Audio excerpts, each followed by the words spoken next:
ਵਰਿਆਮ ਸਿੰਘ ਸੰਧੂ ਦੀ ਕਹਾਣੀ ਹੈ ਪਰਛਾਵੇਂ। ਮੇਰੀ ਬੱਚੀ ਨੇ ਦਾਦੀ ਮਾਂ ਨੂੰ ਕਿੱਡਾ ਬੱਚਿਆਂ ਵਾਲਾ ਸਵਾਲ ਕਰ ਦਿੱਤਾ ਸੀ। ਬੱਚਿਆਂ ਵਾਲਾ ਸਵਾਲ ਹੀ ਤਾਂ ਸੀ। ਬੱਚੇ ਖਿੜਖਿੜਾ ਕੇ ਹੱਸ ਪਏ। ਸਿਆਣੇ ਚੁੱਪ ਤੇ ਗੁੰਮਸੁੰਮ ਹੋ ਗਏ। ਮੇਰੇ ਬਜ਼ੁਰਗ ਮਾਤਾ ਪਿਤਾ ਮੇਰੇ ਛੋਟੇ ਭਰਾ ਕੋਲ ਬਾਹਰ ਖੇਤਾਂ 'ਚ ਬਹਿ ਕੁੱਤੇ ਰਹਿੰਦੇ ਸਨ। ਅਸੀਂ ਦੋਵੇਂ ਜੀ ਬੱਚਿਆਂ ਸਮੇਤ ਪਿੰਡ ਵਾਲੇ ਮਕਾਨ 'ਚ ਟਿਕੇ ਹੋਏ ਸਾਂ। ਕਦੇ ਕਦਾਈ ਮੇਰੀ ਮਾਂ ਪਿੰਡ ਆ ਕੇ ਰਾਤ ਨੂੰ ਸਾਡੇ ਕੋਲ ਠਹਿਰਦੀ ਤੇ ਮੇਰੇ ਬੱਚੇ ਟੀਵੀ ਛੱਡ ਕੇ ਉਹਦੀ ਬੁੱਕਲ 'ਚ ਜਾ ਬੈਠਦੇ ਤੇ ਅਕਸਰ ਆਖਦੇ, ਮਾਂ ਜੀ ਸਾਨੂੰ ਡੈਡੀ ਦੀਆਂ ਨਿੱਕੇ ਹੁੰਦਿਆਂ ਦੀਆਂ ਗੱਲਾਂ ਸੁਣਾਓ। ਮਾਂ ਦੇ ਮੂੰਹੋਂ ਮੇਰੇ ਬਚਪਨ ਦੀਆਂ ਗੱਲਾਂ ਸੁਣ ਕੇ ਉਹਨਾਂ ਨੂੰ ਡਾਢਾ ਸਵਾਦ ਆਉਂਦਾ ਤੇ ਉਹਨਾਂ ਨੂੰ ਇਹ ਜਾਣ ਕੇ ਬੜੀ ਖੁਸ਼ੀ ਹੁੰਦੀ ਕਿ ਉਹਨਾਂ ਦਾ ਪਿਓ, ਜੋ ਹੁਣ ਉਹਨਾਂ ਨੂੰ ਬੜੀਆਂ ਹਦਾਇਤਾਂ ਦਿੰਦਾ ਤੇ ਸਿਆਣਪਾਂ ਝਾੜ ਕੇ ਚੰਗਾ ਬੱਚਾ ਬਣਨ ਲਈ ਕਹਿੰਦਾ ਰਹਿੰਦਾ ਸੀ, ਆਪ ਵੀ ਕਦੀ ਬੱਚਾ ਹੁੰਦਾ ਸੀ। ਉਹਨਾਂ ਵਾਂਗ ਹੀ ਖੇਡਦਾ, ਹਾਣੀਆਂ ਨਾਲ ਲੜਦਾ, ਰੁੱਸਦਾ, ਮੰਨਦਾ, ਨਿੱਕੀਆਂ ਮੋਟੀਆਂ ਸ਼ਰਾਰਤਾਂ ਕਰਦਾ, ਕਦੀ ਕਦੀ ਕੁੱਟ ਵੀ ਖਾ ਲੈਂਦਾ ਸੀ ਤੇ ਰੋ ਵੀ ਪੈਂਦਾ ਸੀ। ਬੱਚੇ ਸੁਣਦੇ ਰਹਿੰਦੇ ਤੇ ਖਚਰੀਆਂ ਅੱਖਾਂ ਨਾਲ ਮੇਰੇ ਵੱਲ ਵੇਖ ਕੇ ਮੁਸਕਰਾ ਪੈਂਦੇ। ਦਾਦੀ ਮਾਂ ਦੀਆਂ ਗੱਲਾਂ ਉਹਨਾਂ ਲਈ ਕਿਸੇ ਜਾਦੂਮਈ ਗੁਫਾ ਦਾ ਤਲਿਸਮੀ ਦਰਵਾਜ਼ਾ ਖੁੱਲ੍ਹਣ ਵਾਂਗ ਹੁੰਦੀਆਂ। ਮਾਂ ਜੀ, ਡੈਡੀ ਦੀਆਂ ਅੱਡੀਆਂ ਘਸਾਉਣ ਵਾਲੀ ਗੱਲ ਸੁਣਾਓ। ਮੇਰੀ ਮਾਂ ਮੇਰੇ ਬੱਚਿਆਂ ਨੂੰ ਸੁਣਾ ਰਹੀ ਹੁੰਦੀ ਤਾਂ ਮੈਨੂੰ ਲੱਗਦਾ ਜਿਵੇਂ ਮੇਰੀ ਆਪਣੀ ਦਾਦੀ ਮੈਨੂੰ ਆਪਣੀ ਬੁੱਕਲ 'ਚ ਲੈ ਕੇ ਕਹਿ ਰਹੀ ਹੋਵੇ, ਪੁੱਤ ਆਹ ਖੱਬੇ ਹੱਥ ਜਿਹੜਾ ਘਰ ਆ ਨਾ, ਜਿੱਥੇ ਪ੍ਰਗਟ ਹੋਰੀ ਰਹਿੰਦੇ ਨੇ, ਹੁਸੈਨ ਬਖਸ਼ ਹੋਰਾਂ ਦਾ ਸੀ। ਪਰਲੀ ਸਾਰੀ ਗਲੀ ਉਹਨਾਂ ਦੀ ਬਰਾਦਰੀ ਦੀ ਸੀ। ਬੜੀ ਸਾਂਝ ਸੀ ਉਹਨਾਂ ਦੀ ਆਪਣੇ ਨਾਲ। ਹੁਸੈਨ ਬਖਸ਼ ਦੇ ਘਰੋਂ ਫਾਤਮਾ ਬੜੀ ਕਰਮਾਂ ਵਾਲੀ ਜਨਾਨੀ ਸੀ, ਰੱਬ ਦਾ ਨਾਂ ਲੈਣ ਵਾਲੀ। ਦਾਦੀ ਚੁੱਪ ਕਰ ਜਾਂਦੀ ਤੇ ਅਤੀਤ ਵਿੱਚ ਗੁਆਚ ਜਾਂਦੀ। ਮਾਂ ਹੋਰ ਗੱਲਾਂ ਸੁਣਾ, ਮੈਂ ਜ਼ਿੱਦ ਕਰਦਾ। ਦਾਦੀ ਲੰਮਾ ਹੌਕਾ ਭਰਦੀ, ਉਹਦੀਆਂ ਕੁੜੀਆਂ ਤੈਨੂੰ ਬੜਾ ਮੋਹ ਕਰਦੀਆਂ ਸਨ, ਵਾਰੋ ਵਾਰੀ ਕੁੱਛੜ ਚੁੱਕੀ ਫਿਰਦੀਆਂ, ਕਈ ਵਾਰ ਤੈਨੂੰ ਚੁੱਕ ਕੇ ਖਿਡਾਉਣ ਤੋਂ ਆਪਸ 'ਚ ਲੜ ਪੈਂਦੀਆਂ। ਵੱਡੀ ਕੁੜੀ ਰੇਸ਼ਮਾ ਇੱਕ ਵੱਡੀ ਸਾਰੀ ਬਾਲਟੀ 'ਚ ਪਾਣੀ ਪਾ ਕੇ ਤੈਨੂੰ ਉਸ 'ਚ ਬਿਠਾ ਦਿੰਦੀ। ਤੂੰ ਪਾਣੀ 'ਚ ਹੱਥ ਮਾਰਦਾ, ਤਾੜੀਆਂ ਮਾਰ ਕੇ ਛਿੱਟੇ ਉਡਾਉਂਦਾ, ਹੱਸਦਾ ਤੇ ਕਿਲਕਾਰੀਆਂ ਮਾਰਦਾ ਤੇ ਉਹ ਤੈਨੂੰ ਵੇਖ ਕੇ ਤਾੜੀਆਂ ਮਾਰੀ ਜਾਂਦੀ, ਹੱਸ ਲੋਟ-ਪੋਟ ਹੋਈ ਜਾਂਦੀ। ਵੇਖ ਨੀ ਅੰਮਾ, ਵੇਖ ਨੀ ਭਾਬੋ ਪੱਪੀ ਵੱਲ। ਫਿਰ ਤੈਨੂੰ ਬਾਲਟੀ 'ਚੋਂ ਕੱਢ ਕੇ ਵਿਹੜੇ 'ਚ ਕੱਚੇ ਥਾਂ ਬਿਠਾ ਦਿੰਦੀ। ਤੇਰੀ ਮਾਂ ਬਥੇਰਾ ਵਰਜਦੀ, ਨਹੀਂ ਮਿੱਡੋ, ਮਿੱਟੀ ਨਾਲ ਲਿਬੜ ਜੂ, ਪਰ ਉਹ ਤੈਨੂੰ ਜ਼ਮੀਨ ਤੇ ਬਿਠਾ ਕੇ ਤਾੜੀਆਂ ਮਾਰਦੀ ਤੇ ਉੱਚੀ ਉੱਚੀ ਗਾਉਂਦੀ, ਅੱਡੀਆਂ ਘਸਾਵਾਂਗੇ, ਮੀਂਹ ਪਊ ਤਾਂ ਘਰ ਨੂੰ ਜਾਵਾਂਗੇ। ਤੇ ਤੂੰ ਉਹਦੇ ਕਹਿਣ ਤੇ ਜ਼ੋਰ ਜ਼ੋਰ ਦੀ ਅੱਡੀਆਂ ਰਗੜਨ ਲੱਗ ਪੈਂਦਾ। ਅੱਡੀਆਂ ਰਗੜੀ ਜਾਂਦਾ ਤੇ ਨਿੱਕੇ ਨਿੱਕੇ ਹੱਥਾਂ ਦੀ ਤਾੜੀ ਮਾਰਨ ਦੀ ਕੋਸ਼ਿਸ਼ ਕਰਦਾ। ਖਿੜਖਿੜ ਹੱਸੀ ਜਾਂਦਾ। ਇੰਝ ਹੀ ਤੈਨੂੰ ਲਿਬੜੇ ਨੂੰ ਚੁੱਕ ਕੇ ਆਪਣੇ ਘਰ ਲੈ ਜਾਂਦੀ। ਨਹਾ ਧੁਆ ਕੇ, ਲਿਸ਼ਕਾ ਕੇ, ਤੇਰੀਆਂ ਅੱਖਾਂ 'ਚ ਸੁਰਮਾ ਪਾ ਕੇ, ਮੱਥੇ ਤੇ ਕਾਲਾ ਟਿੱਕਾ ਲਾ ਕੇ ਲੈ ਆਉਂਦੀ। ਜਦੋਂ ਵੀ ਕਦੀ ਮੈਨੂੰ ਦਾਦੀ ਦੀਆਂ ਇਹਨਾਂ ਗੱਲਾਂ ਦਾ ਚੇਤੇ ਆਉਂਦਾ ਤਾਂ ਲੱਗਦਾ ਮੇਰੇ ਮੱਥੇ 'ਚ ਜਲੂਣ ਜਿਹੀ ਹੋ ਰਹੀ ਹੈ। ਮੈਂ ਮੱਥੇ ਉੱਤੇ ਹੱਥ ਫੇਰਦਾ, ਸ਼ਾਇਦ ਉੱਥੇ ਅਜੇ ਵੀ ਕਾਲਾ ਟਿੱਕਾ ਹੋਵੇ। ਹੁਣ ਮੇਰੀ ਮਾਂ ਦੇ ਮੂੰਹੋਂ ਬੱਚੇ ਕਹਾਣੀ ਸੁਣਦੇ ਤੇ ਹੱਸਦੇ ਹੋਏ ਮੈਨੂੰ ਆਖਦੇ, ਅੱਡੀਆਂ ਘਸਾਵਾਂਗੇ, ਮੀਂਹ ਪਊ ਤਾਂ ਘਰ ਨੂੰ ਜਾਵਾਂਗੇ। ਮਾਂ ਨੇ ਹੌਕਾ ਲਿਆ।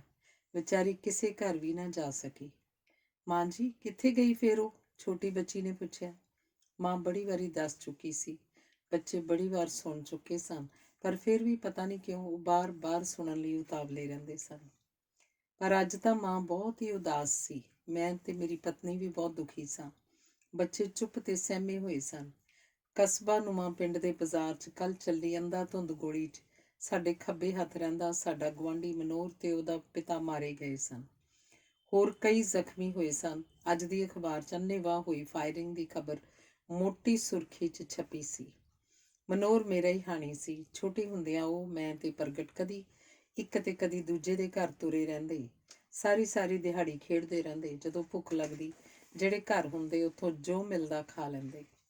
ਆਪਣੇ ਪੁੱਤਰਾਂ ਵਰਗੇ ਮਨੋਹਰ ਦੀ ਮੌਤ ਦੀ ਖਬਰ ਸੁਣ ਕੇ ਮੇਰੀ ਮਾਂ ਮੇਰੇ ਛੋਟੇ ਭਰਾ ਨਾਲ ਖੇਤਾਂ ਤੋਂ ਪਿੰਡ ਅਫਸੋਸ ਕਰਨ ਆਈ ਹੋਈ ਸੀ ਤੇ ਹੁਣ ਰਾਤ ਸਾਡੇ ਕੋਲ ਹੀ ਠਹਿਰ ਗਈ ਸੀ। ਉਸ ਸਵੇਰ ਦੀ ਜੋ ਹੋਇਆ ਸੀ ਸੁਣ ਕੇ ਰੋ ਕੇ ਥੱਕ ਚੁੱਕੀ ਸੀ। ਬੱਚੇ ਉਹਦੀ ਮੰਜੀ ਉੱਤੇ ਉਹਦੇ ਆਸੇ-ਪਾਸੇ ਬੈਠੇ ਲਗਾਤਾਰ ਉਹਦੇ ਉਦਾਸ ਮੂੰਹ ਵੱਲ ਵੇਖੀ ਜਾ ਰਹੇ ਸਨ।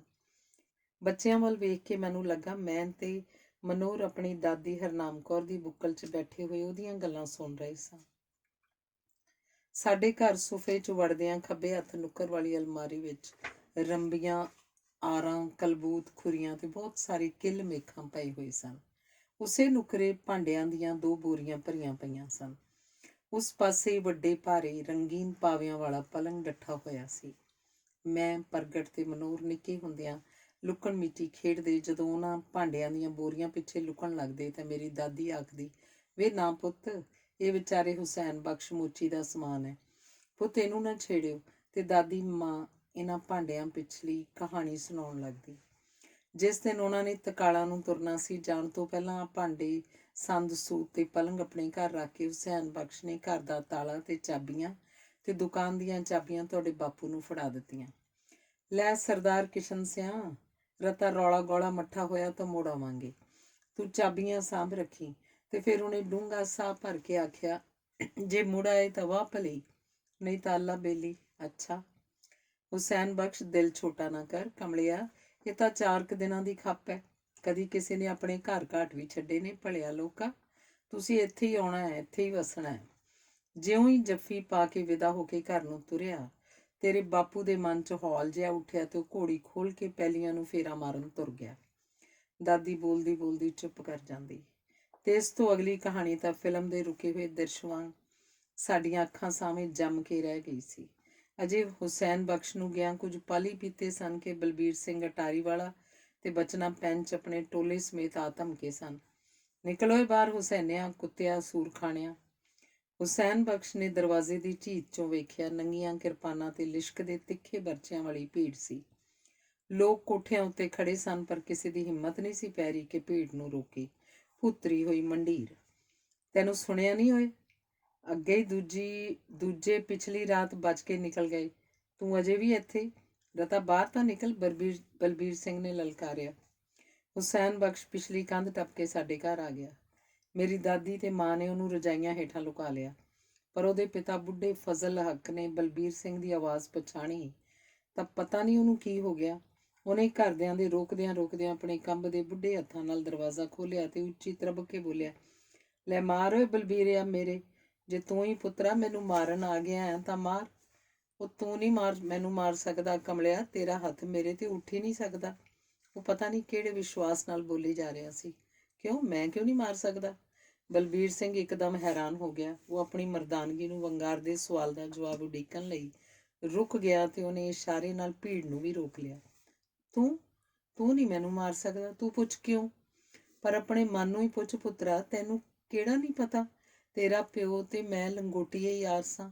ਮੈਂ ਤੈਨੂੰ ਨਿੱਕੇ ਜਿਹੇ ਨੂੰ ਇਹਨਾਂ ਹੱਥਾਂ 'ਚ ਕੁੱਛੜ ਚੁੱਕ ਕੇ ਖਿਡਾਉਂਦਾ ਰਿਹਾ।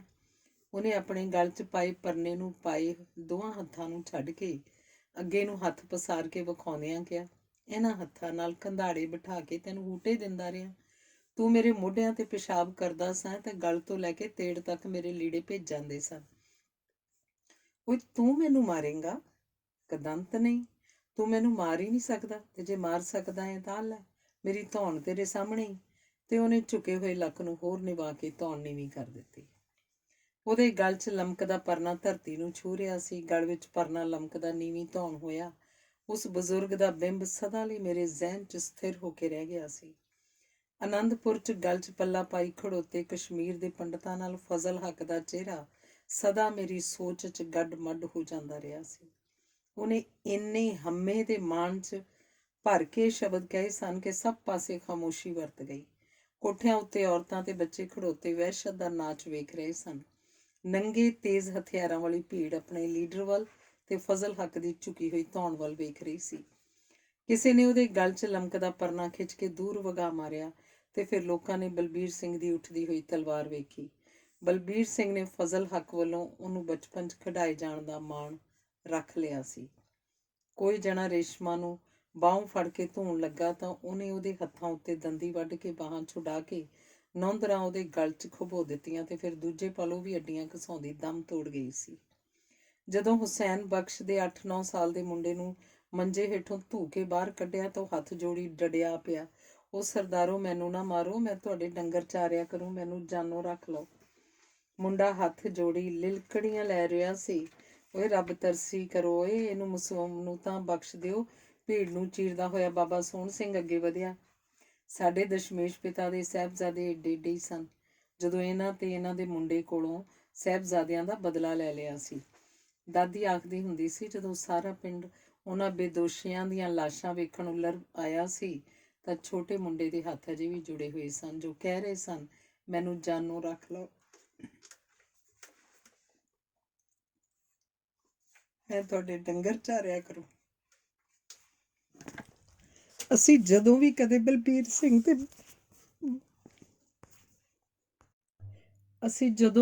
ਬਲਬੀਰ ਸਿੰਘ ਤੇ ਬਚਨੇ ਪੈਂਚ ਨੂੰ ਵੇਖਦੇ ਤਾਂ ਸਾਨੂੰ ਉਹਨਾਂ ਤੋਂ ਡਾਢਾ ਭੈ ਆਉਂਦਾ ਤੇ ਅਸੀਂ ਉਹਨਾਂ ਕੋਲੋਂ ਛੂਟ ਵੱਟ ਕੇ ਨਿਕਲ ਜਾਂਦੇ। ਉਹਨਾਂ ਦੀਆਂ ਨਜ਼ਰਾਂ ਨਾਲ ਨਜ਼ਰਾਂ ਮਿਲਾ ਸਕਣ ਦੀ ਸਾਡੀ ਹਿੰਮਤ ਹੀ ਨਾ ਪੈਂਦੀ। ਅਸੀਂ ਹੌਲੀ ਹੌਲੀ ਸੁਰਤ ਸੰਭਾਲ ਰਹੇ ਸਾਂ। ਲਹੂ ਦਾ ਇੱਕ ਮੀਂਹ ਪੈਣ ਤੋਂ ਪਹਿਲਾਂ ਦੇ ਪਿੰਡ ਬਾਰੇ ਅਸੀਂ ਕਲਪਨਾ ਹੀ ਕਲਪਨਾ 'ਚ ਸੋਚਦੇ, ਕਿਵੇਂ ਸਾਰੇ ਲੋਕ ਇਕੱਠੇ ਰਹਿੰਦੇ ਹੋਣਗੇ, ਆਪਸ ਵਿੱਚ ਮਿਲਦੇ ਵਰਤਦੇ ਹੋਣਗੇ। ਸਾਨੂੰ ਕਦੀ ਵੀ ਇਹ ਸਮਝ ਨਹੀਂ ਸੀ ਆਉਂਦੀ ਕਿ ਇੰਝ ਵਸਦਿਆਂ ਰਸਤਿਆਂ ਲੋਕਾਂ ਨੂੰ ਕੀ ਹੋ ਗਿਆ ਸੀ। ਸਾਡਾ ਬੜਾ ਦਿਲ ਕਰਦਾ ਕਿ ਵੇਖੀਏ ਮੁਸਲਮਾਨ ਕਿਹੋ ਜਿਹੇ ਹੁੰਦੇ ਨੇ, ਕਿ ਉਹ ਵੀ ਸਾਡੇ ਵਾਂਗ ਹੀ ਹੁੰਦੇ ਨੇ ਜਾਂ ਕੁਝ ਹੋਰ ਤਰ੍ਹਾਂ ਦੇ। ਪਾਕਿਸਤਾਨ ਤੋਂ ਉੱਜੜ ਕੇ ਆਇਆ ਜਸਵੰਤ ਸਿੰਘ ਹੋਰਾਂ ਦਾ ਪਰਿਵਾਰ ਹੁਸੈਨ ਬਖਸ਼ ਹੋਰਾਂ ਦੇ ਘਰ ਆ ਟਿਕਿਆ ਸੀ। ਉਹਨਾਂ ਦਾ ਮੁੰਡਾ ਪ੍ਰਗਟ ਸਾਡਾ ਹਾਣੀ ਸੀ। ਪ੍ਰਗਟ ਸਾਨੂੰ ਦੱਸਦਾ ਹੁੰਦਾ ਸੀ ਕਿ ਮੁਸਲਮਾਨ ਬੜੇ ਜ਼ਾਲਮ ਹੁੰਦੇ ਨੇ, ਲਾਲ ਲਾਲ ਅੱਖਾਂ ਵਾਲੇ ਬੁਰਛਿਆਂ ਵਰਗੇ। ਉਹਨਾਂ ਕਾਫਲੇ ਉੱਤੇ ਹਮਲਾ ਕਰਕੇ ਉਹਦੇ ਚਾਚੇ ਤੇ ਭਰਾ ਨੂੰ ਮਾਰ ਛੱਡਿਆ ਸੀ। ਸਾਡੀਆਂ ਅੱਖਾਂ ਸਾਹਮਣੇ ਆਪਣੇ ਘਰਦਿਆਂ ਤੋਂ ਸੁਣੇ ਪਛਾਣੇ ਮੁਸਲਮਾਨਾਂ ਦੇ ਨਕਸ਼ ਪ੍ਰਗਟ ਦੇ ਦੱਸੇ ਹੋਏ ਨਕਸ਼ਾਂ ਨਾਲ ਹੌਲੀ ਹੌਲੀ ਖਲਤਮਲਤ ਹੋਣੇ ਸ਼ੁਰੂ ਹੋ ਜਾਂਦੇ। ਉਹਨਾਂ ਦੇ ਚਿਹਰੇ ਧੁੰਦਲੇ ਜਿਹੇ ਹੋ ਜਾਂਦੇ ਤੇ ਫਿਰ ਧੁੰਦ ਜਿਹੀ ਵਿੱਚ ਇੱਕ ਆਕਾਰ ਉੱਭਰਦਾ ਤੇ ਸਾਡੀਆਂ ਨਜ਼ਰਾਂ ਸਾਹਮਣੇ ਇੱਕ ਨੀਵੀਂ ਪਾਈ ਹੋਈ ਧੌਣ ਸਥਿਰ ਹੋ ਜਾਂਦੀ, ਜਿਹਦੇ ਐਨ ਉੱਤੇ ਲਿਸ਼ਕਦੀ ਤਲਵਾਰ ਉੱਲ ਰਹੀ ਹੁੰਦੀ। ਉਹ ਧੌਣ ਪਤਾ ਨਹੀਂ ਕਿਸ ਦੀ ਸੀ, ਫਜ਼ਲ ਹੱਕ ਦੀ, ਉਹਦੇ 8-9 ਸਾਲ ਦੇ ਪੋਤਰੇ ਦੀ, ਪ੍ਰਗਟ ਦੇ ਚਾਚੇ ਜਾਂ ਭਰਾ ਦੀ। ਪਰ ਬਹੁਤ ਵਾਰ ਤਾਂ ਸਾਨੂੰ ਇੰਝ ਲੱਗਦਾ ਕਿ ਇਹ ਤਾਂ ਸਾਡੀ ਆਪਣੀ ਧੌਣ ਸੀ। ਬਚਪਨ ਵਿੱਚ ਕਈ ਸਾਲਾਂ ਤੱਕ ਮੈਂ ਸੁਪਨੇ 'ਚ ਡਰ ਕੇ ਚੀਕ ਮਾਰ ਕੇ ਉੱਠ ਪੈਂਦਾ। ਮੈਨੂੰ ਦੂਰ ਦੂਰ ਤੱਕ ਲਾਲ ਸੁਰਖ ਖੂਨ ਦਾ ਸਮੁੰਦਰ ਠਾਠਾ ਮਾਰਦਾ ਦਿਖਾਈ ਦਿੰਦਾ, ਜਿਸ ਉੱਤੇ ਬਲਬੀਰ ਸਿੰਘ ਛਲੱਪ ਛਲੱਪ ਕਦਮ ਰੱਖਦਾ ਤੁਰਿਆ ਫਿਰਦਾ। ਤੁਰਦਾ ਤੁਰਦਾ ਮੇਰੇ ਵੱਲ ਵੱਧਦਾ ਤਾਂ ਮੇਰੀ ਚੀਕ ਨਿਕਲ ਜਾਂਦੀ। ਇਹ ਬਲਬੀਰ ਸਿੰਘ ਮੇਰੇ ਸੁਪਨਿਆਂ 'ਚੋਂ ਕਿਉਂ ਨਹੀਂ ਸੀ ਜਾਂਦਾ? ਉਹਨੂੰ ਵੇਖਦਿਆਂ ਹੀ ਮੈਨੂੰ ਅਜੀਬ ਤਰ੍ਹਾਂ ਦੀ ਘਬਰਾਹਟ ਹੋਣੀ ਸ਼ੁਰੂ ਹੋ ਜਾਂਦੀ। ਜੀ ਕਚਿਆ ਜਾਂਦਾ, ਸਰੀਰ ਝੂਠਾ ਪੈ ਜਾਂਦਾ, ਧੌਣ ਉੱਤੇ ਜਲੂਣ ਜਿਹੀ ਹੁੰਦੀ। ਤੇ ਫਿਰ ਇੱਕ ਦਿਨ ਅਜੀਬ ਘਟਨਾ ਵਾਪਰੀ। ਮੈਂ ਐਵੇਂ ਸ਼ੌਕ 'ਚ ਆਪਣੇ ਵਾਗੀ ਨਾਲ ਖੇਤਾਂ 'ਚ ਡੰਗਰ ਚਾਰਨ ਤੁਰ ਗਿਆ ਸਾਂ। ਮਸਾਂ 8-9 ਸਾਲਾਂ ਦਾ ਹੋਵਾਂਗਾ। ਇੱਕ ਦਿਨ ਪਹਿਲਾਂ ਮਾਮੂਲੀ ਜਿਹਾ ਬੁਖਾਰ ਹੋ ਕੇ ਹਟਿਆ ਸੀ, ਇਸ ਲਈ ਅੱਜ ਸਕੂਲ ਨਹੀਂ ਸਕਿਆ। ਛੁੱਟੀ ਦਾ ਲਾਭ ਲੈਣ ਲਈ ਮੈਂ ਘਰਦਿਆਂ ਦੇ ਰੋਕਦਿਆਂ ਵੀ ਬੂਰੀ ਮੱਝ ਦੀ ਪਿੱਠ ਉੱਤੇ ਹੂਟਾ ਲੈਣ ਦੇ ਲਾਲਚ ਨਾਲ ਡੰਗਰਾਂ ਪਿੱਛੇ ਹੋ ਤੁਰਿਆ। ਗਰਮੀਆਂ ਦੇ ਦਿਨ ਸਨ। ਸਿਖਰ ਦੁਪਹਿਰਾਂ ਅਸੀਂ ਮੱਝਾਂ ਨੂੰ ਚਾਰ ਕੇ ਨਹਿਰੋਂ ਪਾਰ ਲਈ ਉੱਚੇ ਧੜੇ ਉੱਤੇ ਕਿੱਕਰਾਂ ਹੇਠਾਂ ਲਿਆ ਖਲਿਆਰਿਆ ਤੇ ਆਪ ਇੱਕ ਪਾਸੇ ਹੋ ਕੇ ਛਾਵੇਂ ਲੰਮੇ ਪੈ ਗਏ। ਮੇਰਾ ਸਰੀਰ ਟੁੱਟ ਰਿਹਾ ਸੀ, ਸਿਰ ਦਰਦ ਕਰ ਰਿਹਾ ਸੀ। ਫਿਰ ਪਤਾ ਨਹੀਂ ਕਦੋਂ ਨੀਂਦ ਆ ਗਈ। ਜਦੋਂ ਸਾਡੇ ਵਾਗੀ ਨੇ ਮੈਨੂੰ ਹਲੂਣ ਕੇ ਜਗਾਇਆ ਤੇ ਮੇਰੀਆਂ ਅੱਖਾਂ ਜ਼ੋਰ ਲਾਉਣ ਉੱਤੇ ਵੀ ਨਹੀਂ ਸੀ ਖੁੱਲ੍ਹ ਰਹੀਆਂ। ਤੈਨੂੰ ਤਾਂ ਤਾਪ ਚੜ੍ਹ ਗਿਆ ਓਏ, ਉਹਨੇ ਮੇਰੀ ਬਾਂਹ ਫੜ ਕੇ ਛੱਡਦਿਆਂ ਸਹਿਜ ਨਾਲ ਆਖਿਆ। ਤੂੰ ਪਿਆ ਰਹੋ ਇੱਥੇ ਆਰਾਮ ਨਾਲ, ਮੈਂ ਅੱਗੋਂ ਡੰਗਰ ਫੇਰ ਲਿਆਵਾਂ। ਮੈਂ ਅੱਖਾਂ ਮੀਟ ਕੇ ਸੌਣ ਦਾ ਯਤਨ ਕਰ ਰਿਹਾ ਸਾਂ, ਪਰ ਨੀਂਦ ਨਹੀਂ ਸੀ ਆ ਰਹੀ। ਕੜਵੱਲ ਪੈ ਰਹੇ ਸਨ, ਤਰਲੋ ਮੱਛੀ ਹੋ ਰਿਹਾ ਸਾਂ। ਹੌਲੀ ਹੌਲੀ ਉੱਠ ਕੇ ਆਸ-ਪਾਸ ਵੇਖਿਆ। ਵਾਗੀ ਡੰਗਰ ਲੈ ਕੇ ਕਿਤੇ ਦੂਰ ਨਿਕਲ ਗਿਆ ਸੀ। ਸਾਹਮਣੇ ਤਪਦਾ ਸੂਰਜ ਸੀ ਤੇ ਇੱਧਰ ਤਪਦਾ ਜਿਸਮ। ਅੱਖਾਂ 'ਚੋਂ ਬਲਦਾ ਹੋਇਆ ਸੇਕ ਨਿਕਲ ਰਿਹਾ ਸੀ। ਬੁੱਲ੍ਹਾਂ ਉੱਤੇ ਪਿਆਸ ਜੰਮੀ ਹੋਈ ਸੀ। ਮੇਰੇ 'ਚ ਤੁਰਨ ਦੀ ਵੀ ਸੱਤਿਆ ਨਹੀਂ ਸੀ। ਮੈਂ ਘਰ ਕਿਵੇਂ ਪਹੁੰਚਾਂਗਾ? ਇੱਥੋਂ ਅੱਧਾ ਮੀਲ ਤਾਂ ਨਹਿਰ ਦਾ ਪੁਲ ਸੀ ਤੇ ਫਿਰ ਅੱਗੋਂ ਮੀਲ 1.5 ਮੀਲ ਦੀ ਵਾਟ। ਹਾਏ ਮਾਂ ਕਹਿ ਕੇ ਮੇਰਾ ਰੋਣਾ ਨਿਕਲ ਗਿਆ। ਉੱਥੇ ਹੀ ਬੈਠ ਗਿਆ ਤੇ ਟੇਢਾ ਹੋ ਗਿਆ। ਪਤਾ ਨਹੀਂ ਕਿੰਨਾ ਕੁ ਚਿਰ ਇੰਝ ਹੀ ਪਿਆ ਰਿਹਾ ਹੋਵਾਂਗਾ। ਤਾਂ ਹੀ ਖਬਰੇ ਕਿਸੇ ਨੇ ਮੇਰੇ ਮੱਥੇ ਉੱਤੇ ਹੱਥ ਰੱਖਿਆ। ਮੈਂ ਹੌਲੀ ਹੌਲੀ ਪਲਕਾਂ ਪੁੱਟੀਆਂ। ਬਲਬੀਰ ਸਿੰਘ ਦਾ ਚਿਹਰਾ ਮੇਰੇ ਉੱਤੇ ਝੁਕਿਆ ਹੋਇਆ ਸੀ। ਮੈਂ ਡਰ ਕੇ ਉੱਠਣ ਦਾ ਯਤਨ ਕੀਤਾ। ਸ਼ਾਇਦ ਕੁਝ ਕਹਿਣਾ ਵੀ ਚਾਹਿਆ, ਪਰ ਮੇਰੀ ਜ਼ਬਾਨ ਤਾਂ ਪਹਿਲਾਂ ਹੀ ਖੁਸ਼ਕ ਹੋ ਕੇ ਤਾਲੂ ਨਾਲ ਲੱਗੀ ਪਈ ਸੀ। ਬੱਲੇ ਬੱਲੇ, ਉਹਨੇ ਮੇਰੇ ਮੱਥੇ ਉੱਤੇ ਹੱਥ ਰੱਖਦਿਆਂ ਆਖਿਆ ਤੇ ਆਸੇ-ਪਾਸੇ ਵੇਖਣ ਲੱਗਾ। ਮੈਂ ਉਹਦੇ ਚਿਹਰੇ ਤੋਂ ਉਹਦਾ ਮਨ ਪੜ੍ਹਨ ਦਾ ਯਤਨ ਕਰ ਰਿਹਾ ਸਾਂ ਤੇ ਉਹਦੀਆਂ ਹਰਕਤਾਂ ਤਾੜ ਰਿਹਾ ਸਾਂ। ਉਹਦੇ ਇੱਕ ਹੱਥ 'ਚ ਦਾਤਰੀ ਤੇ ਮੋਢੇ ਉੱਤੇ ਰੱਸਾ ਸੀ। ਮੈਨੂੰ ਲੱਗ ਰਿਹਾ ਸੀ ਉਹ ਮੇਰੀਆਂ ਲੱਤਾਂ ਬਾਹਾਂ ਰੱਸੇ ਨਾਲ ਜੋੜ ਕੇ ਮੇਰੇ ਢਿੱਡ 'ਚ ਦਾਤਰੀ ਖੋਭ ਦੇਵੇਗਾ। ਮੇਰੀਆਂ ਡਰੀਆਂ ਸਹਿਮੀਆਂ ਅੱਖਾਂ ਜਦੋਂ ਉਹਦੀਆਂ ਅੱਖਾਂ ਨਾਲ ਮਿਲੀਆਂ ਤਾਂ ਉੱਥੇ ਸੁੰਨ ਜਿਹੀ ਦਾ ਪ੍ਰਭਾਵ ਨਜ਼ਰੀ ਆਇਆ। ਉਹਦਾ ਚਿਹਰਾ ਖਰਵਾ ਸੀ, ਮੱਥੇ 'ਤੇ ਤਿਉੜੀਆਂ ਸਨ ਤੇ ਉਹਦੀਆਂ ਪਤਲੀਆਂ ਮੁੱਛਾਂ ਵਿੱਚ ਘੁੱਟ ਕੇ ਮਿੱਟੇ ਹੋਏ ਬੁੱਲ੍ਹ ਸਨ। ਜਿਹੜੀ ਤਰਲਤਾ ਮੈਨੂੰ ਉਹਦੇ ਚਿਹਰੇ ਉੱਤੇ ਲੋੜੀਂਦੀ ਸੀ, ਉਹ ਤਾਂ ਪਰਛਾਵਾਂ ਮਾਤਰ ਵੀ ਨਜ਼ਰ ਨਹੀਂ ਸੀ ਆ ਰਹੀ। ਮੈਂ ਭੈ 'ਚ ਇਕੱਠਿਆਂ ਹੋ ਕੇ ਅੱਖਾਂ ਮੀਟ ਲਈਆਂ। ਛਲੱਪ ਛਲੱਪ ਉਹਦੇ ਪੈਰ ਖੂਨ ਦੀ ਵਿਛੀ ਚਾਦਰ ਉੱਤੇ ਤੁਰ ਰਹੇ ਸਨ। ਉੱਠ ਖੜਾ ਹੋ, ਉਸ ਖਰਵੀ ਆਵਾਜ਼ 'ਚ ਮੈਨੂੰ ਹੁਕਮ ਦਿੱਤਾ। ਮੈਂ ਡਰਦਾ ਉੱਠ ਬੈਠਾ। ਉਹ ਮੇਰੇ ਸਾਹਮਣੇ ਨੀਵੀਂ ਲੱਕ ਹੋ ਗਿਆ। ਚੜ੍ਹ ਕੰਧਾੜੇ।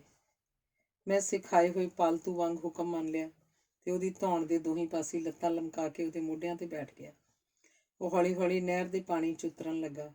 ਨਹਿਰ 'ਚ ਗੇਰੂਏ ਰੰਗ ਦਾ ਪਾਣੀ ਵਹਿ ਰਿਹਾ ਸੀ। ਜਦੋਂ ਵੀ ਨਹਿਰ 'ਚ ਬਰਸਾਤਾਂ ਦੇ ਦਿਨੀ ਅਜਿਹਾ ਪਾਣੀ ਵਹਿੰਦਾ ਤਾਂ ਪ੍ਰਗਟ ਆਖਦਾ, ਇਹਦੇ 'ਚ ਲਹੂ ਈ।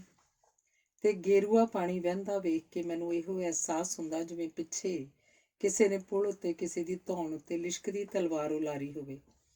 ਪਾਣੀ ਦਾ ਸਲੇਟੀ ਤੇ ਲਹੂ ਦਾ ਲਾਲ ਰੰਗ ਰਲ ਕੇ ਖਬਰੇ ਇੰਝ ਗੇਰੂਆ ਹੋ ਗਿਆ ਸੀ। ਜਦੋਂ ਅਜਿਹਾ ਪਾਣੀ ਨਹਿਰ 'ਚ ਆਉਂਦਾ ਤਾਂ ਅਸੀਂ ਨਹਿਰ 'ਚ ਨਹਾਉਂਦੇ ਨਹੀਂ ਸਾਂ। ਛਲੱਪ ਛਲੱਪ ਬਲਬੀਰ ਸਿੰਘ ਵਹਿੰਦੇ ਖੂਨ 'ਚ ਤੁਰ ਰਿਹਾ ਸੀ। ਮੇਰੇ ਪੈਰਾਂ ਨੂੰ ਭਿੱਜਣੋਂ ਬਚਾਉਣ ਲਈ ਉਹਨੇ ਉਹਨਾਂ ਨੂੰ ਹੱਥਾਂ ਨਾਲ ਉਤਾਂਹ ਚੁੱਕਿਆ ਤਾਂ ਮੈਨੂੰ ਲੱਗਾ ਉਹ ਲਹੂ 'ਚ ਲੱਥ-ਪੱਥ ਹੋ ਗਏ ਸਨ। ਉਹਦੇ ਹੱਥ 'ਚ ਫੜੀ ਦਾਤਰੀ ਮੇਰੇ ਪੈਰਾਂ ਨੂੰ ਛੂਹੀ ਤਾਂ ਮੇਰੇ ਪਿੰਡੇ ਵਿੱਚ ਭੈ ਦੀ ਇੱਕ ਲੰਮੀ ਝੁੰਝੁਣੀ ਫਿਰ ਗਈ। ਹੱਥ ਤੇਰੇ ਦੀ, ਉਹਦੀ ਖੁਰਦਰੀ ਆਵਾਜ਼ ਸੁਣਾਈ ਦਿੱਤੀ। ਮੈਂ ਆਪਣੇ ਤੇ ਉਹਦੇ ਕੱਪੜੇ ਗਿੱਲੇ ਕਰ ਦਿੱਤੇ ਸਨ। ਨਹਿਰ ਦੇ ਦੂਜੇ ਕੰਢੇ ਉੱਤੇ ਮੈਨੂੰ ਉਤਾਰ ਕੇ ਉਹਨੇ ਮੋਢਿਆਂ ਤੋਂ ਹੇਠਾਂ ਵੱਲ ਦੋਹੀਂ ਪਾਸੀਂ ਗਿੱਲੇ ਹੋ ਗਏ ਕੱਪੜਿਆਂ ਨੂੰ ਵੇਖਿਆ। ਉਹਦੇ ਬੁੱਲ੍ਹਾਂ ਉੱਤੇ ਹਲਕੀ ਜਿਹੀ ਮੁਸਕਰਾਹਟ ਇੱਕ ਛਿਣ ਵਾਸਤੇ ਫੈਲ ਗਈ ਤੇ ਫਿਰ ਉਹਨੇ ਪਹਿਲਾਂ ਵਰਗੀ ਖੁਰਦਰੀ ਆਵਾਜ਼ ਵਿੱਚ ਹਦਾਇਤ ਦਿੱਤੀ, ਹੁਣ ਹੌਲੀ ਹੌਲੀ ਸਾਹ ਲੈ ਕੇ ਸਿੱਧਾ ਡੰਡੀਏ ਡੰਡੀ ਘਰ ਨੂੰ ਵਗ ਜਾ, ਮੈਂ ਪੱਠੇ ਵੀ ਲਿਆਉਣੇ ਨੇ। ਉਹਨੇ ਪਿੱਠ ਭੁਆ ਕੇ ਨਹਿਰ 'ਚ ਟੁੱਬੀ ਲਾਈ। ਮੈਂ ਉਹਦੀਆਂ ਨਜ਼ਰਾਂ ਤੋਂ ਛੇਤੀ ਓਹਲੇ ਹੋਣ ਲਈ ਭੱਜ ਜਾਣਾ ਚਾਹੁੰਦਾ ਸੀ, ਪਰ ਤਾਪ, ਭੈ, ਕਮਜ਼ੋਰੀ ਨੇ ਮੇਰੇ ਸਰੀਰ 'ਚੋਂ ਸੱਤਿਆ ਹੀ ਸੂਤ ਲਈ ਸੀ। ਮੈਂ ਨਹਿਰ ਦੀ ਪਟੜੀ ਦੇ ਦੂਜੇ ਸਿਰੇ ਉੱਤੇ ਬੈਠ ਗਿਆ। ਉਹਨੇ ਨਹਿਰੋਂ ਬਾਹਰ ਆ ਕੇ ਵੇਖਿਆ। ਤੂੰ ਗਿਆ ਨਹੀਂ? ਉਹ ਇੱਕ ਪਲ ਲਈ ਚੁੱਪ ਖਲੋਤਾ ਰਿਹਾ। ਚੰਗਾ ਚੱਲ ਫਿਰ। ਉਹ ਫਿਰ ਮੇਰੇ ਅੱਗੇ ਨਿਉਂ ਗਿਆ। ਮੇਰੀ ਧੌਣ ਨੂੰ ਕਰਿੰਗੜੀ ਪਾ ਕੇ ਮੇਰੀਆਂ ਮੋਰਾਂ ਤੇ ਬਹਿ ਜਾ। ਜਦੋਂ ਨੀਵੇਂ ਲੱਕ ਹੋਇਆ ਤਾਂ ਉਹਦੀ ਧੌਣ ਉੱਤੇ ਦੋਹੀਂ ਪਾਸੇ ਲਮਕਦਾ ਰੱਸਾ ਧਰਤੀ ਨਾਲ ਛੂਹਣ ਲੱਗਾ। ਮੈਨੂੰ ਪਤਾ ਨਹੀਂ ਕਿਉਂ ਬਾਰ-ਬਾਰ ਫਜ਼ਲ ਹੱਕ ਦੇ ਗਲੇ 'ਚ ਪਿਆ ਪਰਨਾ ਯਾਦ ਆ ਰਿਹਾ ਸੀ। ਉਹਦੇ ਕੰਧਾੜੇ ਚੜ੍ਹਿਆ ਮੈਨੂੰ ਇਹ ਅਹਿਸਾਸ ਹੋ ਰਿਹਾ ਸੀ ਜਿਵੇਂ ਫਜ਼ਲ ਹੱਕ ਨੇ ਬਲਬੀਰ ਸਿੰਘ ਨੂੰ ਕੰਧਾੜੇ ਚੁੱਕਿਆ ਹੋਵੇ। ਹੌਲੀ ਹੌਲੀ ਤੁਰਦਾ ਉਹ ਮੈਨੂੰ ਸਾਡੇ ਤੇ ਫਜ਼ਲ ਹੱਕ ਦੇ ਦਰਵਾਜ਼ਿਆਂ ਦੇ ਸੰਨ 'ਚ ਉੱਥੇ ਲੈ ਆਇਆ ਜਿੱਥੇ ਫਜ਼ਲ ਹੱਕ ਡਿੱਗਿਆ ਸੀ। ਉਹਨੇ ਮੈਨੂੰ ਉਤਾਰ ਕੇ ਮੇਰੇ ਸਿਰ ਉੱਤੇ ਹੱਥ ਫੇਰਿਆ ਤੇ ਪੁਚਕਾਰ ਕੇ ਆਖਿਆ, ਜਾ ਬੀਬਾ ਪੁੱਤ, ਮੈਂ ਹੁਣ ਪੱਠੇ ਲੈ ਆਵਾਂ। ਰਾਜ਼ੀ ਹੋ ਕੇ ਮੈਂ ਸਾਥੀਆਂ ਨੂੰ ਸਾਰੀ ਗੱਲ ਦੱਸੀ ਤਾਂ ਮਨੋਹਰ ਕਹਿਣ ਲੱਗਾ, ਸ਼ੁਕਰ ਕਰ ਤੂੰ ਬਚ ਗਿਆ, ਉਹਨੇ ਤਾਂ ਤੈਨੂੰ ਮਾਰ ਕੇ ਨਹਿਰ 'ਚ ਰੋੜ ਦੇਣਾ ਸੀ। ਹੁਣ ਵੀ ਜਦੋਂ ਮੈਨੂੰ ਅੱਗਲ ਵਾਂਢੀ ਆਉਂਦਾ ਮਿਲ ਪੈਂਦਾ ਤਾਂ ਮੈਨੂੰ ਭੈ ਜਿਹਾ ਹੁੰਦਾ, ਪਰ ਉਹਦੇ ਲੰਘ ਜਾਣ ਤੋਂ ਬਾਅਦ ਮੈਂ ਪਿੱਠ ਵੱਲੋਂ ਚੁੱਪਚਾਪ ਉਹਨੂੰ ਜਾਂਦਿਆਂ ਤੱਕਦਾ ਰਹਿੰਦਾ। ਤੇ ਫਿਰ ਇੱਕ ਦਿਨ ਅਸੀਂ ਸੁਣਿਆ ਸਾਡੇ ਹੀ ਪਿੰਡ ਦਾ ਇੱਕ ਮੁਸਲਮਾਨ ਮੌਲਵੀ ਅਬਦੁਲ ਗਨੀ ਪਾਸ ਬਣਵਾ ਕੇ ਕੁਝ ਦਿਨਾਂ ਲਈ ਆਪਣਾ ਪੁਰਾਣਾ ਪਿੰਡ ਵੇਖਣ ਆਇਆ ਸੀ। ਸਭ ਉਹਨੂੰ ਵੇਖਣ ਤੇ ਮਿਲਣ ਲਈ ਭੱਜ ਉੱਠੇ। ਉਹ ਮਨੋਹਰ ਦੇ ਤਾਏ ਲਾਭ ਚੰਦ ਦੀ ਦੁਕਾਨ ਦੇ ਬਾਹਰ ਸਟੂਲ ਤੇ ਬੈਠਾ ਸੀ। ਕੁੱਲੇ ਵਾਲੀ ਪੱਗ ਲਾ ਕੇ ਉਹਨੇ ਪੱਟਾਂ ਉੱਤੇ ਰੱਖੀ ਹੋਈ ਸੀ ਤੇ ਇੱਕ ਹੱਥ ਨਾਲ ਹੁੱਕੇ ਦੀ ਨੜੀ ਫੜੀ ਗੁੜ-ਗੁੜ ਕਰਦਾ ਹੋਇਆ ਆਪਣੇ ਆਲੇ ਦੁਆਲੇ ਖੜੋਤੇ ਲੋਕਾਂ ਦੀਆਂ ਖੁਸ਼ੀ ਤੇ ਹੈਰਾਨੀ ਭਰੀਆਂ ਪੁੱਛਾਂ ਦੇ ਉੱਤਰ ਦੇ ਰਿਹਾ ਸੀ। ਇਹ ਤਾਂ ਆਪਣੇ ਵਰਗਾ ਹੀ ਹੈ, ਪ੍ਰਗਟ ਐਵੇਂ ਆਂਦਾ ਹੁੰਦਾ। ਮਨੋਹਰ ਨੇ ਮੈਨੂੰ ਆਖਿਆ ਤਾਂ ਲੱਗਾ ਉਹਦੀਆਂ ਕੱਟੀਆਂ ਹੋਈਆਂ ਲੱਬਾਂ ਹੀ ਥੋੜ੍ਹੀਆਂ ਉੱਪਰੀਆਂ ਸਨ, ਨਹੀਂ ਤਾਂ ਉਹਦੀ ਲੰਮੀ ਦਾੜੀ ਭਰਵਾਂ ਚਿਹਰਾ ਮੈਨੂੰ ਆਪਣੇ ਨਾਨੇ ਠਾਕਰ ਸਿੰਘ ਵਰਗਾ ਹੀ ਜਾਪਿਆ। ਅਬਦੁਲ ਗਨੀ ਨੂੰ ਪਿੰਡ ਦੇ ਲੋਕ ਅੱਗੇ ਹੋ ਵਾਰੀ-ਵਾਰੀ ਆਪਣੇ ਘਰੀਂ ਰੋਟੀ ਵਰਜ ਰਹੇ ਸਨ। ਜ਼ਰੂਰ ਬਰ ਜ਼ਰੂਰ ਆਉਣ ਲਈ ਜ਼ੋਰ ਦੇ ਰਹੇ ਸਨ। ਅਬਦੁਲ ਗਨੀ ਆਖਦਾ, ਅੱਜ ਤਕਾਲਾ ਨੂੰ ਤਾਂ ਭਾਊ ਨੱਥਾਂ ਸੋਹ ਵਾਲਾ, ਕੱਲ ਚਾਚੇ ਦੀਵਾਨ ਚੰਦ ਵੱਲ, ਤੇਰੇ ਵੱਲ ਪਰਸੋਂ ਪੱਕੀ ਰਹੀ, ਜ਼ਰੂਰ ਆਊਂਗਾ। ਮੌਲਵੀ ਜਿੱਧਰ ਵੀ ਜਾਂਦਾ ਸੀ ਮੁੰਡੀਰ ਉਹਦੇ ਪਿੱਛੇ-ਪਿੱਛੇ ਤੁਰੇ ਫਿਰਦੇ। ਜਦੋਂ ਆਪਣੇ ਪੁਰਾਣੇ ਘਰ ਦੇ ਦਰਵਾਜ਼ੇ ਸਾਹਮਣੇ ਗਿਆ ਤਾਂ ਦੋਵੇਂ ਹੱਥ ਅਸਮਾਨ ਵੱਲ ਖੜੇ ਕਰਕੇ ਦੁਆ ਕੀਤੀ ਤੇ ਫਿਰ ਸਰਦਲਾਂ ਉੱਤੇ ਮੱਥਾ ਟੇਕਣ ਲਈ ਝੁਕ ਗਿਆ, ਜਿਵੇਂ ਕਿਸੇ ਪਵਿੱਤਰ ਧਾਰਮਿਕ ਸਥਾਨ ਅੱਗੇ ਝੁਕੀਦਾ। ਉਹ ਕਿੰਨਾ ਚਿਰ ਉਂਝ ਸਰਦਲ ਨਾਲ ਸਿਰ ਛੁਹਾਈ ਪਿਆ ਰਿਹਾ ਤੇ ਫਿਰ ਜਦੋਂ ਉਹ ਸਿੱਧਾ ਹੋਇਆ ਤਾਂ ਅਸੀਂ ਵੇਖਿਆ ਉਹਦੀਆਂ ਅੱਖਾਂ 'ਚੋਂ ਪਰਲ ਅੱਥਰੂ ਡਿੱਗ ਕੇ ਉਹਦੀ ਕਰੜ ਬਰੜੀ ਦਾੜੀ 'ਚ ਗੁਆਚ ਰਹੇ ਸਨ। ਉਹਨੇ ਜ਼ਮੀਨ ਤੋਂ ਮਿੱਟੀ ਦੀ ਚੁਟਕੀ ਚੁੱਕ ਕੇ ਦੋਹਾਂ ਅੱਖਾਂ ਨਾਲ ਛੁਹਾਈ ਤੇ ਉਹਦੇ ਹੱਥ ਫਿਰ ਦੁਆ 'ਚ ਜੁੜ ਗਏ। ਮੌਲਵੀ ਜਿੱਥੇ ਵੀ ਖਲੋਂਦਾ ਸੁੱਖ ਸਾਂਦ ਪੁੱਛਣ ਦੱਸਣ ਵਾਲਿਆਂ ਦੀ ਭੀੜ ਇਕੱਠੀ ਹੋ ਜਾਂਦੀ। ਉਹ ਇੱਧਰੋਂ ਉੱਠ ਕੇ ਉੱਧਰ ਜਾ ਵਸੇ ਪਰਿਵਾਰਾਂ ਬਾਰੇ ਜਾਣਕਾਰੀ ਦਿੰਦਾ। ਕੋਈ ਸ਼ੇਖੂਪੁਰੇ ਤੇ ਕੋਈ ਲਾਹੌਰ ਜਾ ਵਸਿਆ ਸੀ, ਕੋਈ ਹੁਡਿਆਰੇ ਤੇ ਕੋਈ ਕਾਨੇ ਕਾਚੇ, ਪਰ ਸਾਰੇ ਪੁਰਾਣੇ ਵਤਨ ਤੇ ਪੁਰਾਣੇ ਲੋਕਾਂ ਨੂੰ ਯਾਦ ਕਰਕੇ ਰੋਂਦੇ ਸਨ, ਝੂਰਦੇ ਸਨ। ਕਦੋਂ ਅੱਡ ਹੋਣਾ ਚਾਹੁੰਦਾ ਸੀ ਜੀ, ਬਸ ਅਗਲਿਆਂ ਅੱਡ ਕਰਤਾ, ਮੌਲਵੀ ਆਖ ਰਿਹਾ ਸੀ। ਹੁਣ ਤਾਂ ਸਭ ਪਛਤਾਉਂਦੇ ਨੇ ਭਰਾ ਮੇਰਿਆ, ਮੌਲਵੀ ਨੇ ਭਰੇ ਗਲ ਨਾਲ ਆਖਿਆ। ਤਾਂ ਉਹਦੇ ਦੁਆਲੇ ਗੱਲਾਂ ਸੁਣਨ ਲਈ ਜੁੜੀ ਭੀੜ ਦੀਆਂ ਅੱਖਾਂ ਵਿੱਚ ਪਛਤਾਵੇ ਦਾ ਪਾਣੀ ਸੀ। ਮੈਂ ਵੇਖਿਆ ਭੀੜ ਦੀ ਇੱਕ ਨੁੱਕਰੇ ਪਿਛਲੇ ਪਾਸੇ ਬਲਬੀਰ ਸਿੰਘ ਜਿਵੇਂ ਲੁੱਕ ਕੇ ਖਲੋਤਾ ਸੀ। ਉਹ ਮੌਲਵੀ ਦੀਆਂ ਗੱਲਾਂ ਵੀ ਸੁਣਨੀਆਂ ਚਾਹੁੰਦਾ ਸੀ, ਪਰ ਉਹਦੀਆਂ ਅੱਖਾਂ ਨਾਲ ਅੱਖਾਂ ਵੀ ਨਹੀਂ ਸੀ ਮਿਲਾਉਣੀਆਂ ਚਾਹੁੰਦਾ। ਇਸੇ ਵੇਲੇ ਮੇਰਾ ਦਾਦਾ ਕਿਸ਼ਨ ਸਿੰਘ ਅੱਗੇ ਹੋਇਆ ਤੇ ਆਖਣ ਲੱਗਾ, ਮੌਲਵੀ, ਜੇ ਕਿਤੇ ਹੁਸੈਨ ਬਖਸ਼ ਮਿਲੇ ਤਾਂ ਭਰਾਵਾ ਉਹਨੂੰ ਆਖੀ ਮੇਰੇ ਕੋਲ ਉਹਦੀ ਅਮਾਨਤ ਪਈ ਹੈ, ਲੈ ਜਾਵੇ ਆ ਕੇ, ਮੇਰੇ ਸਿਰ ਤੋਂ ਭਾਰ ਲੱਥੇ। ਮੌਲਵੀ ਬੋਲ ਪਿਆ, ਉਹ ਚਾਚਾ ਤੂੰ ਤਾਂ ਬੜਾ ਕਮਲਾ ਨਿਕਲਿਆ ਫਿਰ, ਜਿਹੜਾ ਅਜੇ ਤਾਈਂ ਵੀ ਅਮਾਨਤਾਂ ਸੰਭਾਲੀ ਫਿਰਦਾ। ਉਹ ਹੱਸਿਆ ਤਾਂ ਉਹਦੇ ਦੁਆਲੇ ਖੜੀ ਭੀੜ ਵੀ ਹਾਸਾ ਛਣਕਿਆ। ਉਹ ਨਾ ਭਰਾਵਾ, ਰੱਬ ਨੂੰ ਜਾਨ ਦੇਣੀ ਹੈ, ਢੱਗੀ ਖਾਵਾਂ ਜੇ ਉਹਦਾ। ਤੇ ਮੇਰਾ ਦਾਦਾ ਭਾਵੁਕ ਹੋ ਗਿਆ। ਸਾਡੇ ਤਾਂ ਅੱਗੇ ਹੀ ਰੂਹ ਕਲਪਦੀ ਆ ਵੀ ਉਹਦੇ ਟੱਬਰ ਦਾ ਕੁਝ ਨਾ ਕਰ ਸਕੇ। ਮੈਂ ਬਲਬੀਰ ਸਿੰਘ ਵੱਲ ਵੇਖ ਰਿਹਾ ਸਾਂ। ਉਹ ਚੁਪਕੇ ਜੇ ਚੋਰਾਂ ਵਾਂਗ ਪਿੱਛੋਂ ਹੀ ਖਿਸਕ ਗਿਆ। ਪਤਾ ਨਹੀਂ ਸਾਡਾ ਬਾਲਮਨ ਕਿਉਂ ਚਾਹੁੰਦਾ ਸੀ ਕਿ ਬਲਬੀਰ ਸਿੰਘ ਵੀ ਮੌਲਵੀ ਅਬਦੁਲ ਗਨੀ ਦੇ ਮੱਥੇ ਲੱਗੇ, ਉਸ ਨਾਲ ਕੋਈ ਗੱਲਬਾਤ ਕਰੇ। ਇੱਕ ਦਿਨ ਮਨੋਹਰ ਦਾ ਦਾਦਾ ਧਨੇਸ਼ਾ ਦੁਕਾਨ ਉੱਤੇ ਬੈਠਾ ਭੱਠੀ ਉੱਤੇ ਗਰਮਾ ਗਰਮ ਜਲੇਬੀਆਂ ਤਲ ਰਿਹਾ ਸੀ ਕਿ ਅਬਦੁਲ ਗਨੀ ਦੁਕਾਨ ਅੱਗੋਂ ਲੰਘਣ ਲੱਗਾ। ਧਨੇਸ਼ਾ ਉੱਠ ਕੇ ਖਲੋ ਗਿਆ। ਮੌਲਵੀ ਸਾਹਿਬ, ਹੁਣ ਜੋ ਮਰਜ਼ੀ ਆਖੋ, ਜਲੇਬੀਆਂ ਖਾਧੇ ਬਿਨਾਂ ਮੈਂ ਜਾਣ ਨਹੀਂ ਜੇ ਦੇਣਾ। ਆਜੋ ਬਹਿ ਜਾਓ। ਤੇ ਫਿਰ ਉਹਨੇ ਅਬਦੁਲ ਗਨੀ ਦੇ ਪਿੱਛੇ ਖੜੋਤੇ ਮਨੋਹਰ ਨੂੰ ਤੇ ਮੈਨੂੰ ਆਖਿਆ, ਕੱਢੋ ਇਹ ਮੁੰਡਿਓ ਬੈਂਚ ਨੂੰ ਬਾਹਰ, ਘੜੀ ਮੌਲਵੀ ਹੋਰਾਂ ਨਾਲ ਰਾਮ ਰਮਈਆ ਕਰੀਏ। ਅਸੀਂ ਬੈਂਚ ਬਾਹਰ ਕੱਢਿਆ। ਮਨੋਹਰ ਨੇ ਕੱਪੜੇ ਨਾਲ ਉਹਨੂੰ ਸਾਫ਼ ਕੀਤਾ ਤੇ ਮੌਲਵੀ ਤਹਿਮਤ ਸੰਭਾਲਦਾ ਹੱਸਦਾ ਹੋਇਆ ਬੈਠ ਗਿਆ। ਸ਼ਾਹ ਮਰਜ਼ੀ ਤੇਰੀ, ਤੁਸਾਂ ਸਭ ਨੇ ਇੰਨਾ ਮੋਹ ਦਿੱਤਾ ਕਿ ਸੋਚਿਆ ਹੀ ਮਨ ਭਰ ਆਉਂਦਾ। ਤੇ ਅਜੇ ਸਾਹਮਣੇ ਪਈ ਗਰਮ ਜਲੇਬੀਆਂ ਦੀ ਪਲੇਟ 'ਚੋਂ ਉਹਨੇ 2-4 ਜਲੇਬੀਆਂ ਹੀ ਖਾਧੀਆਂ ਹੋਣਗੀਆਂ ਕਿ ਬਾਜ਼ਾਰ ਵਿੱਚੋਂ ਦੀ ਬਲਬੀਰ ਸਿੰਘ ਆਉਂਦਾ ਸਾਡੀ ਨਜ਼ਰੀਂ ਪਿਆ। ਉਹਨੇ ਅੱਖਾਂ ਚੁੱਕ ਕੇ ਇੱਕ ਵਾਰੀ ਮੌਲਵੀ ਵੱਲ ਵੇਖਿਆ। ਉਹਨੂੰ ਇੱਕਦਮ ਮੌਲਵੀ ਦੇ ਮੱਥੇ ਲੱਗ ਜਾਣ ਦਾ ਚਿੱਤ ਖਿਆਲ ਨਹੀਂ ਸੀ। ਉਹ ਨਜ਼ਰਾਂ ਚੁਰਾਉਣ ਹੀ ਲੱਗਾ ਸੀ ਕਿ ਮੌਲਵੀ ਦੀਆਂ ਨਜ਼ਰਾਂ ਉਸ ਨਾਲ ਮਿਲ ਗਈਆਂ ਤੇ ਉਹਨੂੰ ਵੇਖ ਕੇ ਮੌਲਵੀ ਮੁਸਕਰਾ ਪਿਆ। ਬਲਬੀਰ ਸਿੰਘ ਵਲਾ ਕਰਕੇ ਉੱਥੋਂ ਲੰਘ ਜਾਣਾ ਚਾਹੁੰਦਾ ਸੀ, ਪਰ ਮੌਲਵੀ ਨੂੰ ਮੁਸਕਰਾਉਂਦਾ ਤੱਕ ਉਹ ਪੈਰ ਮਲਦਾ ਖਲੋ ਗਿਆ ਤੇ ਸੁਬੋਕੀ ਉਹਦੇ ਮੂੰਹੋਂ ਨਿਕਲ ਗਿਆ, ਸਲਾਮ ਮੌਲਵੀ ਜੀ। ਸਤਿ ਸ੍ਰੀ ਅਕਾਲ ਸਰਦਾਰ ਬਲਬੀਰ ਸਿਆਂ। ਤੇ ਫਿਰ ਜਿਵੇਂ ਬਲਬੀਰ ਸਿੰਘ ਨੇ ਖਿੱਚ ਕੇ ਆਪਣੇ ਅੰਦਰੋਂ ਸ਼ਬਦ ਬਾਹਰ ਕੱਢੇ, ਹੋਰ ਬਾਗ ਪਰਿਵਾਰ ਦੀ ਸੁਣਾ, ਪਿੰਡ ਵਾਲੇ ਬਾਕੀ ਭਰਾਵਾਂ ਦੀ ਸੁਣਾ, ਸੁੱਖ ਸ਼ਾਂਤਾ ਹੈ ਨਾ? ਬਸ ਅੱਲਾ ਦੀ ਤੇ ਤੇਰੀ ਮਿਹਰ ਆ ਬਲਬੀਰ ਸਿਆਂ, ਮੌਲਵੀ ਨੇ ਆਖਿਆ। ਤੇ ਫਿਰ ਆਪ ਹੀ ਗੱਲ ਦਾ ਰੁੱਖ ਬਦਲ ਕੇ ਕਹਿਣ ਲੱਗਾ, ਲੈ ਜਲੇਬੀਆਂ ਖਾ ਲੈ ਦੇ ਬਈ ਸ਼ਾਹ, ਸੁੱਚੀਆਂ ਜਲੇਬੀਆਂ ਭਰਾ ਮੇਰੇ ਨੂੰ, ਲੈ ਮੂੰਹ ਮਿੱਠਾ ਤਾਂ ਕਰ, ਕੁੜੱਤਨ ਥੁੱਕ ਦੇ ਭਰਾ। ਅਬਦੁਲ ਗਨੀ ਬੋਲੀ ਜਾ ਰਿਹਾ ਸੀ, ਬਲਬੀਰ ਸਿੰਘ ਨਾ ਕਰੀ ਜਾ ਰਿਹਾ ਸੀ। ਧੰਨੇ ਸ਼ਾਹ ਦੂਜੀ ਪਲੇਟ 'ਚ ਸੁੱਚੀਆਂ ਜਲੇਬੀਆਂ ਪਾਉਣ ਲੱਗਾ ਤਾਂ ਬਲਬੀਰ ਸਿੰਘ ਨੇ ਉਹਨੂੰ ਹੱਥ ਦੇ ਇਸ਼ਾਰੇ ਨਾਲ ਰੋਕ ਦਿੱਤਾ। ਰਹਿਣ ਦੇ ਸ਼ਾਹ, ਹੋਰ ਨਾ ਪਾ, ਇੱਥੋਂ ਹੀ ਲੈ ਲੈਣਾ, ਕਿਹੜਾ ਭਿੱਟਿਆ ਚੱਲਿਆ। ਤੇ ਉਹਨੇ ਛਿੱਥਾ ਜਿਹਾ ਮੁਸਕਰਾਉਂਦਿਆਂ ਮੌਲਵੀ ਦੀਆਂ ਜੂਠੀਆਂ ਜਲੇਬੀਆਂ 'ਚੋਂ ਇੱਕ ਜਲੇਬੀ ਚੁੱਕ ਕੇ ਮੂੰਹ 'ਚ ਪਾ ਲਈ ਤੇ ਸਿਰ ਝੁਕਾਈ, ਅੱਖਾਂ ਨਿਵਾਈ, ਮੋਢੇ ਉੱਤੇ ਕਹੀ ਰੱਖ ਕੇ ਹੌਲੀ ਹੌਲੀ ਉੱਥੋਂ ਤੁਰ ਪਿਆ।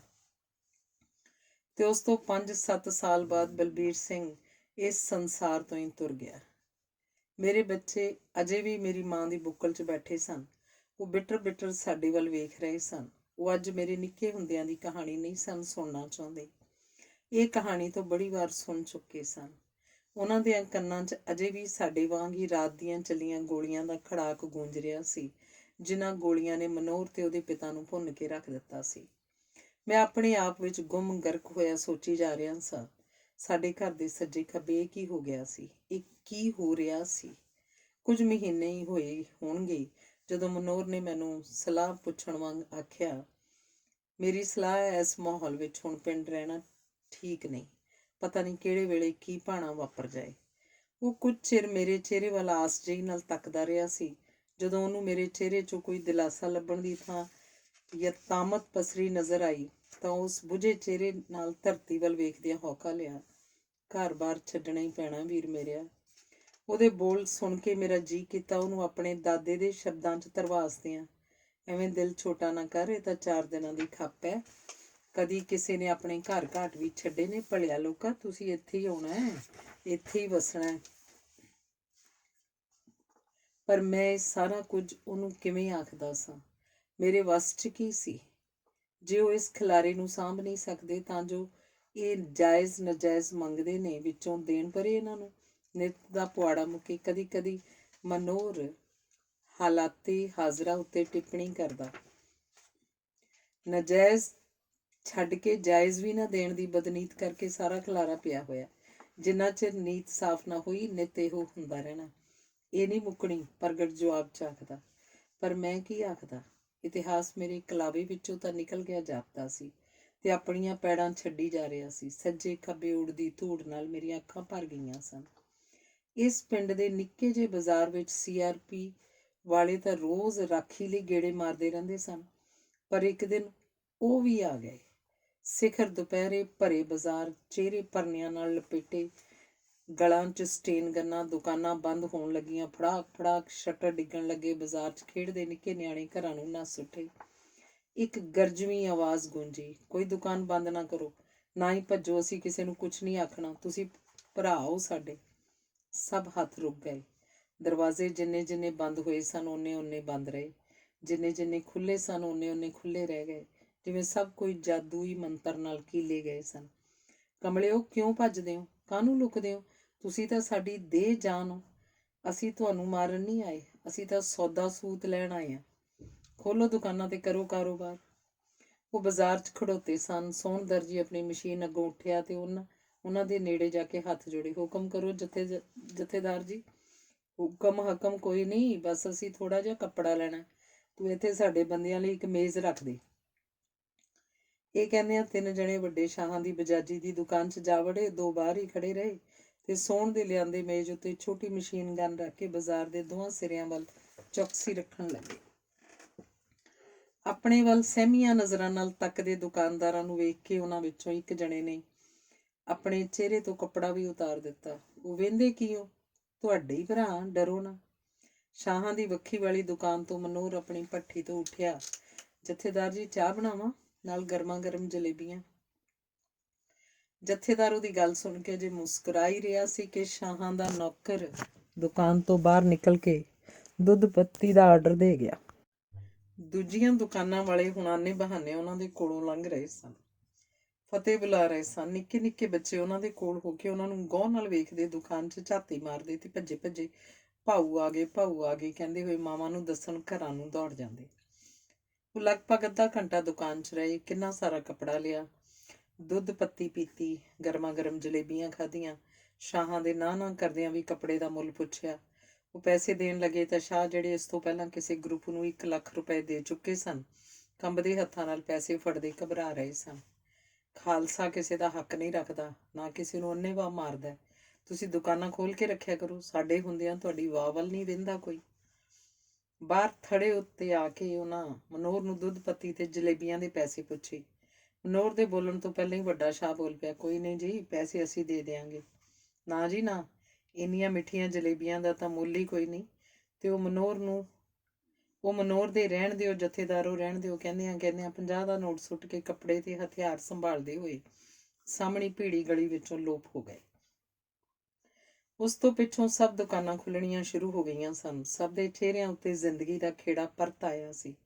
ਬਸ ਕੁਝ ਮਹੀਨਿਆਂ ਤੱਕ ਤਸੱਲੀ ਤੇ ਸ਼ਾਂਤੀ ਦੀ ਹਵਾ ਰੁਮਕੀ ਸੀ। ਉਹਨਾਂ 1-2 ਵਾਰ ਫੇਰ ਆ ਕੇ ਢਾਰਸ ਬਣਾਈ ਸੀ ਤੇ ਹੁਣ ਪਤਾ ਨਹੀਂ ਕੌਣ ਸਨ, ਦਨ ਦਨਾਉਂਦੇ ਆਏ ਸਨ ਤੇ ਕਾਰਾ ਕਰਕੇ ਤੁਰਦੇ ਬਣੇ ਸਨ। ਕਿਸੇ ਨੂੰ ਯਕੀਨ ਹੀ ਨਹੀਂ ਸੀ ਆਉਂਦਾ ਕਿ ਉਹ ਤਾਂ ਇੰਜ ਨਹੀਂ ਸਨ ਕਰ ਸਕਦੇ, ਤੇ ਫਿਰ ਕੌਣ ਸਨ ਜਿਨ੍ਹਾਂ ਕੁਝ ਕੀਤਾ ਸੀ? ਇਸ ਸਵਾਲ ਦਾ ਜਵਾਬ ਤਾਂ ਕਿਸੇ ਕੋਲ ਵੀ ਨਹੀਂ ਸੀ। ਬਹੁਤੀਆਂ ਗੱਲਾਂ ਮਨੋਹਰ ਤੇ ਉਹਦੇ ਪਿਓ ਦੀਆਂ ਹੋ ਰਹੀਆਂ ਸਨ, ਪਰ ਗੋਲੀਆਂ ਚਲਾਉਣ ਵਾਲਿਆਂ ਬਾਰੇ ਪਤਾ ਨਹੀਂ ਕਿਉਂ ਸਾਰੇ ਚੁੱਪ ਸਨ। ਅਚਨਚੇਤ ਮੇਰੀ ਸਭ ਤੋਂ ਛੋਟੀ ਬੱਚੀ ਨੂੰ ਪਤਾ ਨਹੀਂ ਕੀ ਸੁਝਿਆ। ਉਹ ਮੇਰੀ ਮਾਂ ਵੱਲ ਮੂੰਹ ਕਰਕੇ ਪੁੱਛਣ ਲੱਗੀ, ਮਾਂ ਜੀ, ਭਲਾ ਰਾਤੀ ਗੋਲੀ ਚਲਾਉਣ ਵਾਲਿਆਂ ਵਿੱਚ ਬਲਬੀਰ ਸਿੰਘ ਹੈਗਾ ਸੀ? ਦੂਜੇ ਬੱਚੇ ਖਿੜਖੜਾ ਕੇ ਹੱਸ ਪਏ। ਉਹ ਕਿਹੜਾ ਬੱਚਿਆਂ ਵਾਲਾ ਸਵਾਲ ਕਰ ਦਿੱਤਾ ਸੀ? ਬੱਚਿਆਂ ਵਾਲਾ ਹੀ ਤਾਂ ਸੀ। ਸਿਆਣੇ ਤਾਂ ਅੱਜ ਕੱਲ੍ਹ ਇਸ ਤਰ੍ਹਾਂ ਦਾ ਸਵਾਲ ਨਹੀਂ ਸਨ ਕਰਦੇ। ਧੰਨਵਾਦ।